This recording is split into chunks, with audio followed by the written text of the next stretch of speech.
महाविकास आघाडीचा महत्त्वाचा घटक आहे। त्यांच्याशी आमची चर्चा अनेकदा झाली।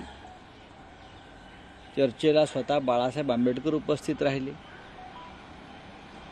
चर्चा कालपर्यंत सुरू होती, आजही राहील। महाविकास आघाडीकडून सन्माननीय बाळासाहेब आंबेडकर यांना आम्ही 1-4 जागांचा प्रस्ताव दिलेला आहे, तो कायम आहे। आता त्या संदर्भात अजून काही चर्चा सुरू आहेत आणि त्या संपलेल्या नाहीत। आणि आम्हाला खात्री आहे की या देशात आणि महाराष्ट्रात जे ईदी अमीनचं राज्य सुरू आहे, हुकुमशाही वेगळ्या पद्धतीने ईदी अमीनचं राज्य सुरू आहे, संविधानच गिळतायत, म्हणजे नरसंहार होतो। ईदी अमीन हा नरभक्षक होता। हे संविधान भक्षक लोक या देशावर राज्य करतात। डॉक्टर आंबेडकरांचं संविधान गिळण्याचा प्रयत्न होतो आहे। अशा वेळेला आम्ही तिन्ही प्रमुख पक्ष, महाराष्ट्रातले आणि देशात इंडिया आघाडी, त्यांच्याबरोबर संविधान रक्षणासाठी बाळासाहेब आंबेडकर हे आमच्याबरोबर ठामपणे उभे राहतील याची आम्हाला खात्री आहे। नाशिकमधून छगन भुजबळ निवडणुकीच्या तयारीत आहे काय? आता असे तयारी सगळेच करतात, पण त्यांना ती जागा मिळायला पाहिजे। बरं, जागा त्यांची काही अजित पवार देणार नाहीत ना। शरद पवार असते तर कदाचित मिळाली असती, पण आता दिल्लीचे जे त्यांचे गुजराती नेते आहेत, पवार भुजबळांचे नवीन, म्हणजे अजित पवार आणि भुजबळांचे गुजराती नेते दिल्लीमध्ये आहेत, ते ठरवतील जागा द्यायची की नाही। यांच्या हातात काय आहे? ना शिंदेंच्या हातात आहे, ना अजित पवारांच्या हातात आहे। हे महाराष्ट्रामध्ये जागा वाटपाच्या वेळेला पूर्वी मातोश्रीवरच बैठका व्हायच्या आणि मातोश्रीवरूनच निर्णय घेतले जात होते। आता शिंदेंना दिल्लीत जावं लागतं, आता अजित पवारांना दिल्लीत जाऊन बसावं लागतं, आता श्रीमंत छत्रपती उदयनराजे भोसले यांना दिल्लीत जावं लागतं। पण महाविकास आघाडीत असलेले छत्रपती शाहू महाराज यांचं तिकीट, यांची उमेदवारी आम्ही सगळ्यांनी मिळून महाराष्ट्रामध्ये त्याचा निर्णय घेतला। हा एक फरक तुम्ही समजून घेतला पाहिजे। आम्हाला दिल्लीत जावं लागत नाही। आमचं जागा वाटप आम्ही महाराष्ट्रात करतो। आम्ही मातोश्रीवर चर्चा करतो किंवा आम्ही माननीय पवार साहेबांच्या निवासस्थानी चर्चा करतो, कारण हे राज्य आमचं आहे आणि हे नेतृत्व या राज्यात आजही पवार ठाकरे यांच्याकडेच आहे, ते राहील। आम्हाला दिल्लीची गुलामी करावी लागत नाही। उद्या बाळासाहेब आंबेडकर हे पत्रकार परिषद घेऊन महाविकास आघाडीमध्ये असणार की नाही हे जाहीर करणार आहेत। आपण आता म्हणाल की ते अजूनही महाविकास आघाडीमध्ये आहेत, काय वाटतं त्यांचा निर्णय, त्यांनी ज्या जागा मागितल्या? आम्ही सकारात्मक आहोत। आम्हाला माननीय बाळासाहेब आंबेडकरांची विचारधारा माहिती आहे, त्यांचा स्वभाव माहिती आहे, त्यांचा संघर्ष माहिती आहे, त्यांचं संघटनात्मक कौशल्य माहिती आहे। त्याच्यामुळे बाळासाहेब आंबेडकर हे परखडपणे बोलतात, पण त्याच्यामध्ये समाजहित असतं किंवा राष्ट्राचं हित असतं असं आम्ही मानतो। आणि त्यांचा परखडपणा हा त्यांचा स्वभाव आहे, हीच त्यांची ताकद आहे। आणि आम्ही वारंवार त्यांच्याशी संवाद साधून आहोत। अजून एक प्रश्न म्हणजे ठाणे लोकसभा मतदारसंघावरून अजूनही रस्सीखेच सुरू आहे आणि भाजप कोणत्याही परिस्थितीत तो मतदारसंघ स्वतःकडे राखण्याचा, ठेवण्याचा प्रयत्न करते आणि एकनाथ शिंदे मात्र प्रतिष्ठेच्या त्यानुसार एकनाथ शिंदे यांना कोणतीही प्रतिष्ठा नाही।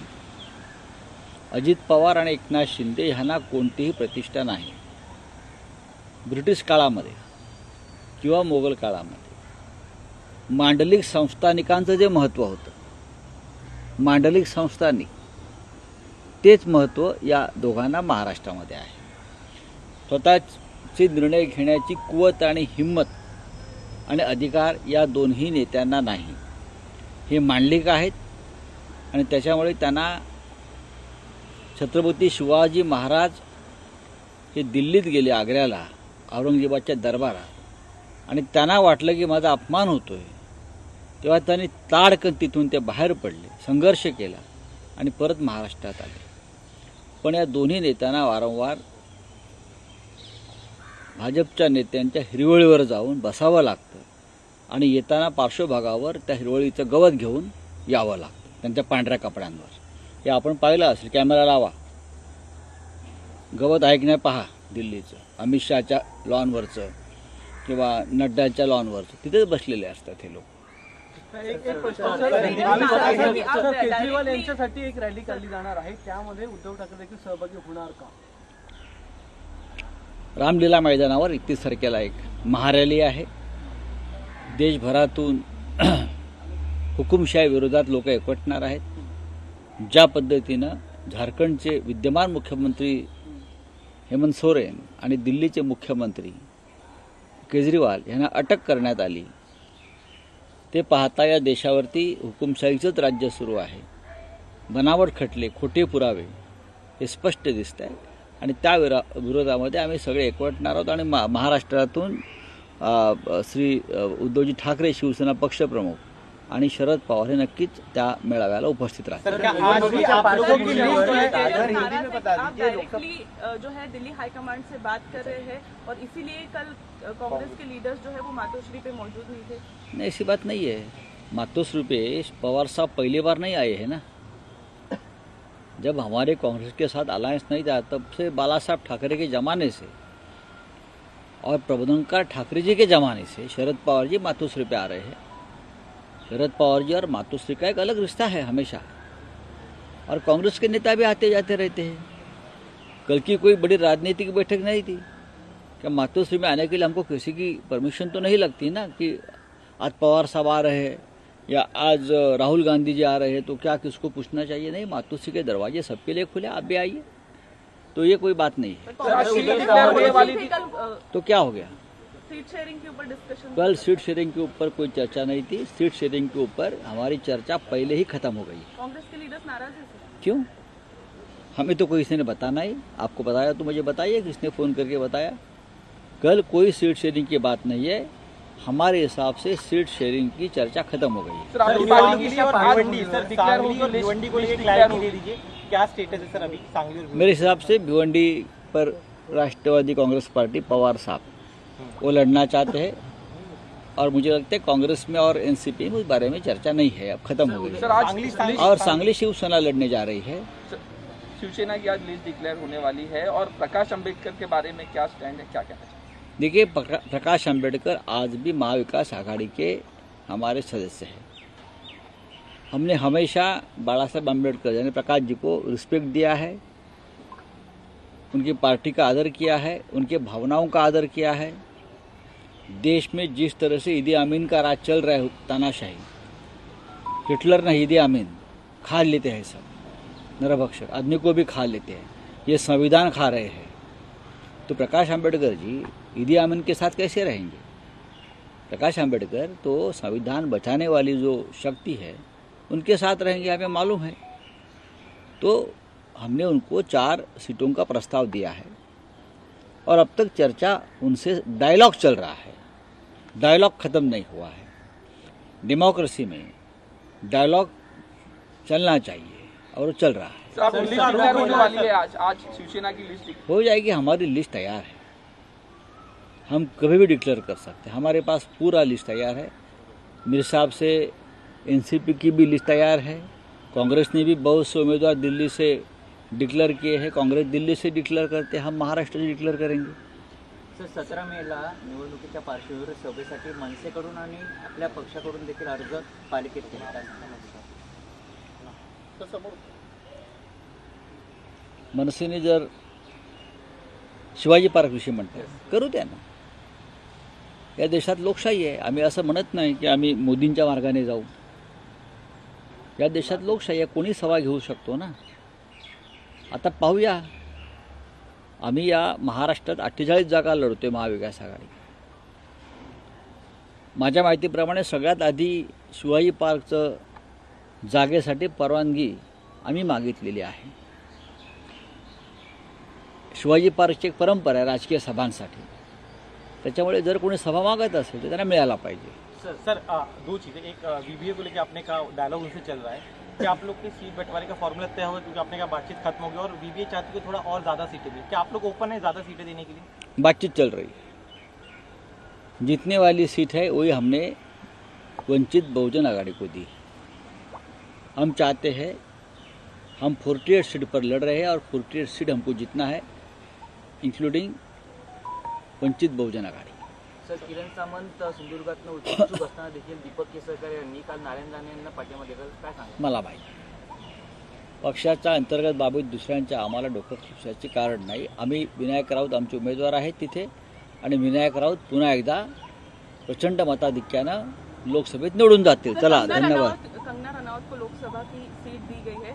पहले जब उनका ऑफिस तोड़ा गया था मुंबई में, काफी टसल दिखा था एमबीए और कंगना रनौत के बीच में। आज उनको लोकसभा की सीट मिल रही है, कैसे देखते हैं? देखिए, कंगना जी का ऑफिस हमने नहीं तोड़ा था। कंगना जी का ऑफिस बीएमसी ने तोड़ा था। कुछ इलीगल गैरकानूनी काम वहाँ हो गया था, इसलिए तोड़ा था। उखाड़ फेंक देंगे ऐसे शब्द use कौन से भी गैरकानूनी चीज़ इस देश में उखाड़ कर फेंकनी चाहिए, ये मोदी जी ने कहा है। ये मोदी जी का संदेश है। इस देश में कौन से भी गैरकानूनी चीज़ नहीं चलेगी। ये नरेंद्र मोदी, ये गृहमंत्री अमित शाह जी का इस देश का संदेश है। इसलिए हमने मोदी जी के आदेश का पालन किया और गैरकानूनी चीज़ को उखाड़ दिया। अब उखाड़ कर कोई बाहर जाकर कोई काम करता है तो करने दो उनके स्टेट में, लेकिन अगर मुंबई को कोई पीओके बोलेगा, पाक व्याप्त कश्मीर बोलेगा, तो क्या मोदी जी को ये मान्य है? उनके देश का हिस्सा जिस देश के वो प्रधानमंत्री है, अमित शाह जी देश के गृह मंत्री है, अगर उनकी देश की कोई व्यक्ति मुंबई जैसे शहर को पीओके बोलेगी, तो क्या मोदी जी और अमित शाह जी ये स्वीकार करेंगे? मुझे लगता है नहीं स्वीकार करेंगे। जो मोदी जी पीओके भारत में लाना चाहते हैं, वो मोदी जी मुंबई को पीओके अगर कोई बोलता है तो कैसे मंजूर करेंगे? तो हमने मोदी जी के विचारों का और उनके आदेश का पालन किया है। अगर किसी को आपत्ति है तो मोदी जी के जाकर पूछिए। तो उनको ही सीट मिल गई है। कंगना रनौत यांना मंडीतून सीट मिळालेली आहे। मुंबईमध्ये खूप मोठा संघर्ष बघायला मिळाला। अजिबात संघर्ष नाही। आमच्याशी कोण काय संघर्ष करणार? अजिबात संघर्ष नाही। कसला संघर्ष असतो? लोकशाही माध्यमातून भारतीय जनता पक्षाने इतक्या भ्रष्ट, इतक्या भयंकर लोकांना तिकीटं दिलेली आहेत। त्यामध्ये कंगना राणावत त्या अभिनेत्री आहेत, पद्मश्री आहेत, भाजपच्या प्रिय आहेत। हां, त्याच्यामुळे आम्ही कशाकरता आक्षेप घ्यायचा? कंगना राणावत आणि आमचा काही संघर्ष नाही, व्यक्तिगत संघर्ष असण्याचं कारणच नाही। तुम्ही जे म्हणताय की त्यांच्यावरती काहीतरी कारवाईचं नाही, ती कारवाई मुंबई महानगरपालिकेने केली। मुंबई महानगरपालिका एक स्वायत्त स्वराज्य संस्था आहे। बेकायदेशीर कामं जर केली असतील या देशात कोणीही, तर त्यांना उखडून फेकलं पाहिजे, असं प्रधानमंत्री मोदी आणि या देशाचे गृहमंत्री जे भाजपचे आहेत, हा त्यांचा संदेश आहे। मोदी आणि शहांच्या आदेशानं त्यांच्यावर कारवाई झाली आहे, महापालिकेने केली आहे। आम्ही त्यांच्या विचारांचं पालन करतो। त्याच्यावरती हा प्रश्न विचारण्याचं कारण काय आहे? सर, उदयनराजे भोसले यांचं उमेदवारी अजून देखील जाहीर झाली नाही, मात्र त्याआधीच कमळाचं चिन्ह असलेलं पोस्टर वाढवलं। मला माहीत नाही। उदयनराजे आमच्यासाठी प्रिय आहेत, आदर्श आहेत, रिस्पेक्टेबल आहेत। आम्हाला जेव्हा तिकीट श्रीमंत छत्रपती शाहू महाराजांना द्यायचं होतं, तेव्हा आम्ही एका मिनिटात त्यांची उमेदवारी जाहीर केली सगळ्यांनी मिळून। आमचे निर्णय महाराष्ट्रात घेतो। आम्हाला दिल्लीत जाऊन कुणाच्या लॉनवर बसावं लागत नाही 4-4 दिवस।